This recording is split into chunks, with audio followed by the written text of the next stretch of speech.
My friends, as you know, I'm constantly one of the things that I have been saying for the longest time, and I think I'm the only one who's saying this, and perhaps that might be a good reason as to, well, maybe nobody cares, is what are you? What is your political ideology? Now, as you know, individuals associated with, and I get this all the time, Air America Media, not radio media, because it's more than just radio. It's everything. It's blogs, it's writing, it's listening, it's hearing, it's viewing, it's watching, it's all these things. People will say this stuff all the time. Oh, is that liberal station? Is that liberal? And I think to myself, oh my God, that drives me crazy. You think Melissa was pissed off just now? That's nothing. That drives, liberal. What does that mean? I don't know. It just means, wussy, or words feline that rhyme with wussy. And why that word is somehow associated with weakness, I will never know. But I digress. So I ask people, I say, what is it? What is your philosophy? What is who you are? What is the basis of what you believe in? And we just hit it off right now. We hit the basis of it. And Melissa said it. Granted, a bit fiery, a bit, contumacious, truculent, perhaps even inappropriate. Okay, let's face it. It was unprofessional. It was wrong. That notwithstanding, and I kid, of course. But just now during the break, she says, I hate stuff that's not fair. That is the essence of what I have believed in my entire life. There is something that fundamentally grabs me, in addition to who you are and who the particular prism that you believe in. And this is why I believe that, dare I say, liberals, progressives have a sense of heart, because there's something in them that sees certain types of fairness or unfairness or inequality. Now, I'm not saying that people who have identified themselves as conservatives don't have inequality, don't have feelings, because when it comes to taxes, they get into equality. That's not fair. Okay, so all of us have that as human beings, this sense of unfairness. It's what we tolerate. That's what defines us politically. Think about it. We all have this sense of, hey, that's not right. Now, let's start off with a couple of things here. And this is very, very critical. We brought up a point. There was a case, and Melissa Exelberth said that she, during the course of her peregrinations, came up in a situation where insurance or various coverage would not cover her and a partner, a male partner, unless A, she was married, let's say insurance, or B, she was of the same sex with the partner in a domestic relationship, domestic partnership. That it did not recognize in this situation a heterosexual domestic union, a heterosexual non-married domestic union. That's not fair. That doesn't. Not only that, let me add this, Melissa. It's not that it's unfair. It doesn't make any sense. Now, let me go back to a couple of things. One of the most fundamental rights that we have as Americans, and I refer you to the Constitution and the Bill of Rights, is the most beautiful of them all, probably, and that's the 14th Amendment. It's probably as American as you can get. And you can argue First Amendment and all that jazz. Fine. But the 14th Amendment provides for equal protection. And basically what it means is simply this. You have to treat people of classes the same. Black people get treated the same as white people. Men and women, gay and straight, children and adults, provided, now here's the proviso, provided there is a good reason for the disparity in treatment.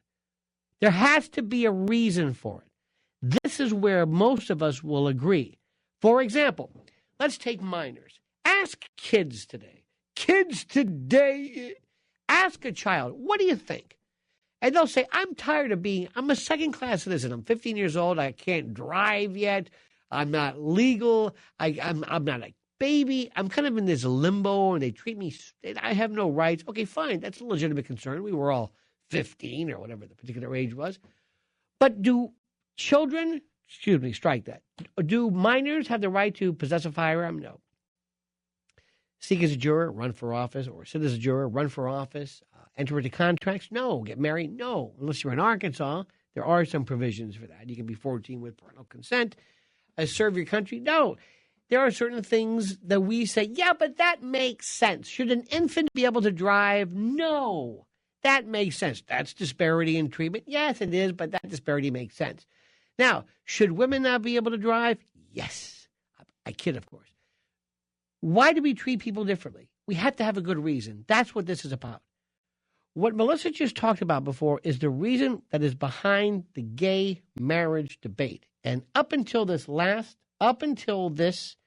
discussion, I have always thought to myself, I always saw the debate of marriage as vis-a-vis straights and gays and gay marriage and same-sex marriage, but I never thought about this unique union called people who happen to be they're heterosexual or of different, let's put it this way, they're of different genders, they're not same-sex, and they want to enjoy the same rights as others. Never thought about it before. Never thought about it before. We used to call it even shacking up. Do you know that in the state of Florida, cohabitation is against the law? It still is. I mean, and I'm not sure what cohabitation is. You mean a roommate? No. You mean living together? Shacking up. It still is, in some cases, against the law. Look at what's wrong with this. When we talk about gay marriage, what gays want to do, same sex, is they want to enjoy the particular rights and responsibilities, but the rights that are attendant to and the privileges that are attendant to legal marriage under the statute. And there's some things that are involved in that. Same sex, you can get married. Different sex, heterosexual,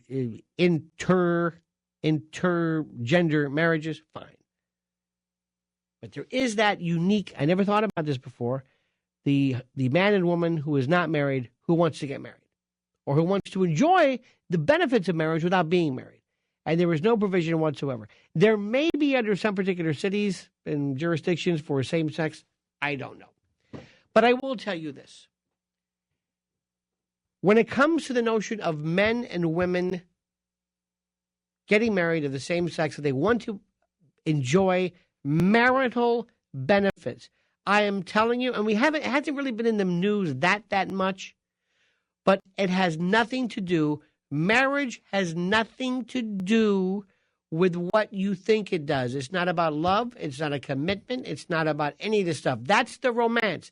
That's Harlequin romance stuff. That's God. That's Jesus. That's Allah. Whatever it is. It is a civil benefit. It is a civil benefit that is given to you by the state, a licensure that allows you and your spouse to enjoy privileges and rights that nobody else has. And I have never thought about this before today, and that's all I want to say. I think that we should extend it to men and women who want to craft a new relationship. Why must you get married? All you have to do is pass a law in your state that say we extend these benefits to the following individuals. We have to have some kind of declaration.